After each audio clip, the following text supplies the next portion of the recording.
안녕하십니까. 오늘 아침 신문에서는 현재의 전국을 진단할 수 있는 아주 중요한 인터뷰가 두 가지가 실렸습니다. 하나는 김종인이고 하나는 안철수 인터뷰입니다. 안철수 인터뷰는 안철수 자신이 스스로 언론사와 기자와 인터뷰를 한 것이고, 김종인에 대한 얘기는 원희룡 제주지사가 지난 주말 김종인을 제주도에서 만나서 나눈 얘기를 소개하면서 나왔습니다. 김종인에 대해서는 제가 며칠 전에 이런 전망을 한 적이 있습니다. 김종인이 이렇게 판을 흔들다가 최마지막 방법으로는 민주당 여권 쪽과도 선을 연결할지 모른다. 오늘 아침에 방송에 나와서 원희룡이 한 이야기인데, 김종인 위원장이 예상보다는 빨리 여당, 지금 민주당 여권의 대선 후보들, 대선 주자들과도 선이 닿아 있고 전화통화를 한다. 전화통화를 대선 주자들이 자기에게 전화를 많이 걸어온다. 이런 얘기를 원희룡에게 흘렸다라는 것이 원희룡의 입을 통해서 전해졌습니다. 결국 김종인이 아주 빨리, 생각보다는 굉장히 빨리 전체 판을 흔들기 위해서 지금 김종인이 굉장히 마음이 급한 것 같아요. 이제 여권과 선이 닿아 있다는 것까지 흘리기 시작했다 하는 점. 국민의당은 지금 최고위원회를 열고 있습니다. 그러니까 오늘 안으로는 국민의힘과의 합당에 대한 전체적인 얼개, 큰 그림 정도는 오늘 확정을 짓지 않겠느냐 이렇게 보이는데, 이 합당 문제와 야권 대통합, 윤석열 문제에 대해서 안철수가 사실은 보궐선거 이후에는 처음으로 입을 연 것입니다. 그러니까 윤석열 얘기까지를 했습니다. 그러니까 국민의힘, 국민의당, 윤석열까지 모두가 하나로 뭉쳐서 야권 전체가 단일 후보를 만들어서 정권 교체를 해야 한다. 그것 이상의 지금 국민들이 바라는 것은 없다라고 분명히 얘기를 했습니다. 굉장히 김종인과 안철수가 대비되면서 앞으로 대선 전국을 야권이 어떻게 끌고 가야 되느냐, 어느 방향으로 가야 하느냐에 대해서 두 사람이 선명하게 자기 생각을 이야기한 부분이다. 굉장히 중요한 인터뷰였다. 이런 생각이 듭니다. 이 김종인과 안철수 얘기를 하기 전에 어제는 전 국민이 아주 기분 좋은 하루였죠. 그 영화배우 윤여정 씨가 오스카를 가슴에 안았죠. 많이 예상을 하긴 했지만 또 직접 받았다는 그 감동, 대단한 것이었고, 또 윤여정 씨가 기대했던 대로 그 수상 소감을, 톡톡 튀는 수상 소감을 얘기하면서 전 세계를 들었다 놨다 이렇게 했다, 이런 평가가 나오는데, 저는 그걸 보면서 윤여정 씨가 이렇게 수상 소감이 굉장히 재밌을 것이고 또 톡톡 쏘는 그 맛이 있을 것이다. 이건 예상이 많이 됐던 부분이고, 저는 더 재밌었던 게 그 윤여정 씨의 전 남편이죠. 가수 그 조영남 씨의 반응이 더 재밌었습니다. 그러니까 윤여정의 그 수상에 대해서 아주 축하를 하면서 이것이 바람핀, 윤여정 씨와 조영남 씨는 조영남 씨가 바람을 피워서 이혼을 하게 됐다 이렇게 알려져 있죠. 또 조영남 씨가 또 그렇게 이야기를 많이 했고요. 다니면서 바람핀 남자에 대해서 아주 통쾌한 복수를 했다. 자신에 대해서 통쾌한 복수를 했다. 그러면서 또 한마디 더 붙였어요. 윤여정 씨가 그동안 다른 남자와 사귀지 않아서 고맙다. 또 이런 얘기도 했어요. 그래서 저는 조영남 씨 그 반응이 더 재밌었다. 윤여정 씨 반응은 충분히 예상이 된 수준이었는데 조영남 씨의 반응이 더 재밌었다. 이런 생각이 들었고, 조영남 씨가 또 며칠 전에 한 방송, 아침 방송에 나와서 이런 얘기도 했다고 합니다. 그 이혼한 뒤에, 그러니까 한참 뒤에 윤여정 씨와 좀 관계를 나름대로 회복해 보기 위해서 이장희, 그 조영남 씨의 친구로 알려져 있죠. 내가 가수 이장희에게 그 이야기를 했더니 이장희가 꽃을 보내보라고 해서 자기가 윤여정 씨에게 꽃을 보냈는데, 한 번, 두 번, 세 번째 보내니까 윤여정 씨 측에서 한 번만 더 보내면 경찰에 신고하겠다. 이래서 더 이상 보내지 않았다. 이런 얘기를 아침 방송에 나와서 했다고 합니다. 저는 그 방송을 보지는 않았는데 어제 그 이야기를 듣고 제가 빵 터졌다고 합니까? 아주 웃었습니다. 이 그림이 그려지지 않습니까? 저는 윤여정 씨를 만난 적은 없습니다. 근데 조영남 씨의 경우에는 방송을 통해서 워낙 많이 보게 되고, 아주 오래전 이야기입니다. 경남 하동에 가면 그 화개장터가 있는데, 그 조영남 씨가 화개장터라는 노래도 불렀고 해서 겸사겸사 그 화개장터에 조영남 씨의 그 그림이나 이런 것을 모아놓은 그걸 기념관이라고 해야 합니까? 이런 것을 만든 적이 있습니다. 조영남 씨 그 그림, 화투 그림 그 논란이 일었을 때 그 기념관도 없앴는지 지금 제가 확인을 못 해봤는데, 그걸 조성할 즈음에, 그러니까 굉장히 오래전 이야기입니다. 그러니까 뭐 15년, 16년 전 이야기인데, 그때 조영남 씨를 한번 본 적이 있는데, 이 방송에서 보는 두 사람의 느낌이 전달이 되지 않습니까? 그러니까 윤여정 씨의 성격도 어지간하지 않습니까? 그 톡톡 튀는. 그러니까 진짜 경찰에 신고할 것 같으니까 더 이상 꽃을 보내지 않았다. 그 이야기를 듣고 제가 웃은 적이 있습니다. 어쨌든 윤여정 씨의 수상 소식 정말 기분 좋았고 축하를 드리는 부분입니다. 자, 다시 김종인 위원장의 이야기로 돌아옵니다. 그러니까 원희룡이가 오늘 아침 어떤 방송국에서 나와 출연을 해서 이 김종인과 지난 주말 만났던 얘기를 하면서 김종인의 얘기가 전달이 된 겁니다. 원희룡의 입을 통해서 김종인의 얘기가 전달이 된 겁니다. 그러니까 지난 주말 원희룡이 김종인과 제주도에서 만났는데 김종인이 재보선 이후에 국민의당 상황을 크게 개탄하고 걱정하더라. 김종인이 민심을 담을 인물과 세력, 그게 국민의힘의 중심이 됐으면 좋겠는데 지금 돌아가는 모습을 보니 과연 그게 그렇게 될지 굉장히 괴로워하더라. 이렇게 김종인의 심경을 원희룡이 전했습니다. 원희룡은 또 그 가장 대표적인 걸로 오세훈, 박형준이가 대통령을 만난 자리에서 사면을 이야기한 부분, 그 다음에 서병수가 탄핵 문제를 이거 국회 대정부 질문에서 얘기했죠. 이런 모습들이 수구적인 모습으로 비치고 민심과는 반대되는 모습이었다. 그래서 굉장히 우려가 된다. 이런 이야기를 김종인이가 했다. 그 다음에 김종인이가 아주 중요한 얘기를 했다. 이렇게 전했습니다. 김종인이가 앞으로 대선 국면이 열릴 때 지금 여당으로서는 안 되겠으니 심지어 여당 주자 중 일부가, 여기에서 여당 주자는 지금 대권 주자를 얘기하는 것 같습니다. 추정이 됩니다. 심지어 여당 주자 중 일부가 김종인 위원장에게 전화를 한다고 하더라. 이런 말을 전했습니다. 여기에서 중요한 것은 두 가지입니다. 하나는 김종인이 여당의 대선 주자들까지도 선이 다 있다. 이런 얘기를 했다는 점입니다. 이게 제가 예상한 것보다 훨씬 일찍 김종인이 대선판을 흔들기 위해서 이제 여당까지 동원을 했다. 전체 이렇게 보입니다. 또 하나는 현재 국민의힘에서 탄핵이나 사면 얘기가 나오고 있는 것이 민심과는 괴리되어 있다. 수구적인 태도다라고 하는 점을 김종인이가 얘기했다라는 부분입니다. 이 부분만 이야기하면 국민의힘에서 탄핵 이야기가 나온 것은 과거로 회귀하는 게 맞습니다. 근데 사면을 얘기한 것은 미래로 가는 부분일 수 있습니다. 그러니까 서병수가 대정부 질문을 통해서 탄핵이 잘못됐다, 탄핵이 전체가 잘못됐다라는 식으로 얘기한 것은 과거로 가는 부분이 맞습니다. 그러나 전직 대통령의 사면을 이야기하는 것은 우리 정치를 미래를 보고 우리가 지금 대선 전국에서 이제 사면으로 더 이상 우리 정치를 과거로 되돌리지 않기 위해서 미래를 보고 이 사면을 해결해야 되지 않느냐라는 부분이다. 이 부분에 대해서 여당이나 일부 언론이 뭐 야당 갈라치기 또는 야당에게 수구 덮어 씌우기 식으로 계속 보도하고 주장하고 있는 부분에 대해서 뭐 김종인이가 이렇게 생각할 이유 전혀 없는데, 김종인은 지금 야당, 여당 모두를 갖고 자기의 입맛에 맞게 이 지금 대선 전국을 흔들기 위해서 계속 그게 동조하는 태도를 보였다.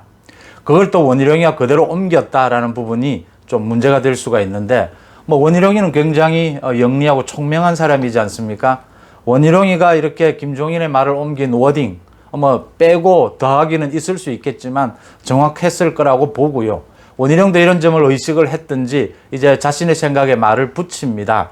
그러니까 오늘 아침 방송에서 그 사회자가 그러면 김종인이가 당을 다시 이끌어야 된다고 생각하느냐, 여기에 대해서 원희룡이가 정확하게 자신의 생각을 이야기를 합니다. 언제까지 부모가 뒤를 돌봐주고 가외 선생님이 과외를 해줘야 하나? 이제는 자기 주도 학습을 해야 할 때가 됐다. 원희룡의 생각입니다. 김종인에 대해서. 원희룡은 총명하니까 이제 이 말을 하면서 김종인에 대해서 김종인이 앞으로 대선 전국에서 야권에서 어떤 역할을 해야 되느냐, 자기 생각을 밝히면서 김종인이 여당과도 지금 선이 통하고 있다. 또 국민의힘이 수구로 돌아가고 있다. 라고 보고 있는 이 점에 대해서 자신이 다 찬성하는 것은 아니다. 이런 뜻을 비친 것이죠. 김종인은 지난 1년 동안 국민의힘 야권이 다시 재생하는데 굉장히 큰 역할을 했고, 또 김종인은 정치적 역량을 갖춘 것도 맞습니다. 인정을 합니다. 그런데 부모라고까지 비유할 부분은 아니고요. 과외 선생님 정도는 괜찮다고 봅니다. 앞으로 대선 전국에서도 야권은 김종인의 손을 놓을 필요는 전혀 없습니다. 김종인은 능력 면에서나 역량 모든 부분에서 굉장히 탁월한 부분이 있습니다. 지난 1년 동안 김종인이 국민의힘을 이끌면서 실패한 부분도 있고 성공한 부분도 있는데 그 성공한 부분들에 대해서는 또 배우려고 하고 앞으로 대선 전국에서도 김종인의 도움을 받아야 한다라고 생각을 합니다. 근데 문제는 이 김종인이 갖고 있는 기본적인 인식입니다. 그러니까 정치인으로서 가장 뛰어난 정치인은 그 국가, 사회의 발전 방향과 자신에게 이득이 되는, 정치적인 이득이 되는 방향을 일치시키는 사람은 가장 뛰어난 사람이라고 하죠. 이게 안 되니까 이제 자신의 이익을 앞세우거나 또는 사회의 이익을 앞세우게 되는데 일반적으로 정치인들은 좀 책임감 있게 자신의 정치적 이익을 좀 양보하더라도 국가와 사회의 발전을 앞세울 때 그 정치 지도자는 좀 훌륭하게 국민들에게 박수를 받는 것이죠. 근데 김종인 같은 경우에 우리 좋게 말해서 킹메이커라고 할 경우에는 이렇게 국가 사회의 발전에 대한 개념, 그 책임감이 좀 희박하다는 점입니다. 며칠 전에 제가 한번 유튜브에서도 상세하게 말씀을 드린 적이 있는데, 그러니까 김종인의 가장 큰 관심거리는 자신의 영향력 확대입니다. 이 대선 전국에서의 여든 야든 다 통틀어서 자신의 영향력 확대가 될 수 있다면 국가 사회 발전 이런 것보다는 자신의 존재 가치를 입증하는 곳에 더 무게를 두기 때문에 굉장히 일반적인 정치인들과는 좀 계산법이 다르다. 지금 김종인이 굉장히 초조한 모습을 보여주고 있는데 그 말이 거칠어진다는 건 초조하다는 거거든요. 그러니까 국민의힘도 자기 뜻대로 되지 않고 윤석열도 자기 뜻대로, 윤석열에 대해서는 전혀 아직도 선이 닿지 않고 있고, 이러니까 굉장히 초조한 입장에서 급기야 굉장히 빠른 시기에 제 예상보다는 빠르게 지금 여권과도 선이 닿아 있다 이런 말을 썩 흘린 겁니다. 자신의 또 존재 가치, 이 판을 흔들어 보려는 그 존재감을 높이려고 하는 것이죠. 그 다음 이런 김종인의 자세와는 대비가 되게 안철수가 또 한 언론과 인터뷰를 통해서 이 보선 이후에 처음으로 국민의힘과 국민의당 합당 문제, 야권 통합 문제, 윤석열과의 문제를 토로를 했습니다. 그러니까 안철수가 정권 교체를 위해 합당이라는 방향성은 분명하다. 야권 대선 후보 단일화를 위한 길로 일관되게 자신은 가고 있다. 이렇게 의지를 피력을 했습니다. 그러면서 국민의당, 국민의힘, 윤석열 모두가 함께 모여서 지금 정권 교체를 하는 것이 가장 급선무기 때문에 우리 사회 발전에 있어서 지금 가장 중요한 것은 정권 교체다. 그 정권 교체를 하기 위해서는 무엇보다도 야권이 모두 뭉쳐서 야권 단일 후보를 내야 한다. 이것을 특히 강조하고 나섰습니다. 그럼 합당 문제는 어떻게 할 것이냐? 합당으로 인한, 국민의힘, 국민의당이 합당으로 인한 그 시너지 효과가 가장 크게 나는 시점, 그 시점에 그 모양으로 합당을 하는 게 좋지 않겠느냐? 결국 윤석열과의 관계를 좀 가늠해 가면서 윤석열의 앞으로 정치적 행보를 좀 지켜보면서 합당의 시기를 가장 효과가 높을 때 잡는 것이 좋지 않겠나, 이 의견을 피력을 한 셈입니다. 그게 이제 지금 안철수가 하는 이야기 감으로 보면 이 국민의힘의 지도부가 완전히 다 구성이 된 다음, 그러니까 6월 초에 전당대회 다음 6월달, 7월달 정도로 보고 있는 것 같은데, 야권 지지층의 바람은 이 국민의힘과 국민의당의 합당만이라도 좀 앞당겨져서 다음 달 좀 이루어졌으면 좋겠다라는 바람들이 많죠. 다음 달 사실은 국민의힘과 국민의당의 합당, 또 윤석열이 정치 참여 선언, 대권 선언을 하면서 윤석열도 같이 했으면 좋겠는데 사정은 그렇게 여의치는 않아 보인다. 윤석열이 일단 대권 도전을 선언하더라도 일정 기간 동안 이제 자신의 정치를 같이 할 세력을 모으는 이런 것도 필요하다. 이렇게 보면 그게 6월, 7월이라고 보면 국민의힘의 전당대회 이유가 될 것이고, 그렇게 되면 안철수도 이 합당 부분을 그때 시기로 미룰 가능성이 높아진다. 이렇게 보입니다. 그 이야기를 지금 안철수가 하고 있다. 그러니까 안철수 인터뷰에서 이런 얘기를 했습니다. 지난 보궐선거에서 승리의 요인이 어디에 있다고 보느냐? 여기에 대해서 안철수가 야권 후보가 단일화된 것이다 라고 얘기했습니다. 맞습니다. 그러니까 지난 보궐선거에서 야권이 압승을 거둔 것은 국민들이 분노했기 때문입니다. 유권자들의 분노, 유권자들이 문재인 정권에 대해서 분노했던 것, 그것이 가장 큰 요인입니다. 야당이 잘한 것 아니다. 그것도 맞습니다. 근데 또 선거의 결과, 정치 현상의 결과를 분석을 하면서 이렇게 많은 그동안 선거를 보면 자신이 잘해서 이기는 경우는 거의 다 없습니다. 그렇다고 해서 이게 국민의 분노 투표였다, 이게 맞다고 해서 지금 야권이 분노 투표가 맞으니까 그러면 대선에서도 분노가 일어나길 바란다, 이래서는 발전이 없는 것이고 대비가 되지 않는 부분이죠.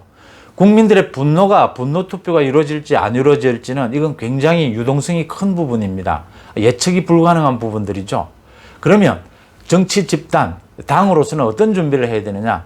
이번에 선거에서 국민들이 분노가 일어났을 때 그걸 야당의 압승으로 가져올 수 있던 이유는 무엇인가를 분석해서 야당이, 정치인이 자신이 할 수 있는 일, 자신이 할 수 있는 몫은 해야 하는 것이죠. 준비를 해야 하는 것이죠.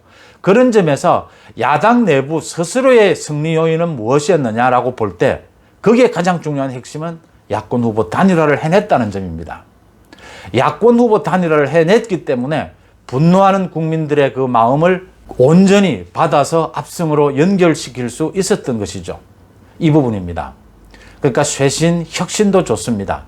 그러나 그 쇄신, 혁신까지 뛰어넘는 모두를 포괄하는 야권의 대통합, 야권 후보 단일화, 이것이 대선 전국에서 야권이 정권 교체를 이룰 수 있는 첩경이다라는 점을 안철수가 강조하고 있다, 이렇게 해석이 됩니다. 안철수는 이랬습니다. 트로이카라고 했어요. 국민의힘, 국민의당, 윤석열을 대해서 이 트로이카가 힘을 합쳐야 한다. 그래서 또 윤석열에 대해서도 기회가 왔을 때 이 야권 대통합에 합류해서 기회를 잡아야 한다. 그래야 자신이 겪었던 시행착오를 윤석열은 겪지 않을 수 있다, 이렇게 했습니다. 그리고 안철수는 윤석열에 대해서 어떻게 평가하느냐라고 했을 때 정권 교체를 바라는 분들이 저를 포함해서 기성인물 중에서는 도저히 마음에 드는 대안을 찾지 못하니까 그 많은 민심들이 모여있는 곳이 윤석열 총장이다, 이렇게 자신을 낮춰가면서까지 윤석열에 대해서 아주 높게 평가를 했습니다. 지금 야권 지지, 정권 교체를 바라는 많은 민심이 윤석열에게 모여있는 것이 아니냐. 그래서 윤석열도 야권 대통합에 함께 했으면 좋겠다. 지금 윤석열과 이런저런 의논을 할 수 없는 입장에서 구체적인 얘기를 할 수는 없지만 자신이 야권 대통합에 윤석열이 함께하는 것이 자신의 실수까지를 비치면서 안철수가 얘기를 합니다. 자신처럼 그런 시행착오를 겪지 않을 수 있다. 지금 안철수와 제가 김종인 두 사람의 얘기를 지금 전해드렸는데 이게 굉장히 대비된다. 이게 왜 이렇게 대비되느냐? 기본적으로 책임 있는 정치가와 책임보다는 자신의 정치적 영향력을 확대하려고 하는 그 정치 기술자, 노련한 정치 기술자의 차이에서 이런 결과가 온다. 그러니까 킹과 킹메이커의 차이에서 이것이 온다. 그럼 김종인을 대선 전국에서 야권은 어떻게 해야 되느냐? 이건 제가 며칠 전에도 말씀을 드렸다시피 킹이 약해지면 킹메이커에게 휘둘리게 됩니다. 그래서는 안 되고 킹이 강력하게 자기 중심을 잡고 킹메이커를 활용할 줄 알아야 한다. 도움을 받되 킹메이커는 킹메이커의 자리에 그대로 놔줄 줄 알아야 한다. 오늘 김종인과 안철수의 인터뷰는 지금 전국에서 굉장히 중요한 키포인트가 되고 있다고 보입니다. 특히 김종인이 벌써 여권 주자들과도 선이 닿아 있다는 말을 흘리고 있다는 점. 안철수가 트로이카라고 표현했습니다. 윤석열, 국민의힘, 국민의당이 모두 하나가 되자. 정권 교체를 위해서 야권 전체가 하나가 돼서 단일 후보를 내는 것만이 그것이 우리 정치를 발전시키는 가장 첩경이다라고 하는 말에 주목합니다. 고맙습니다.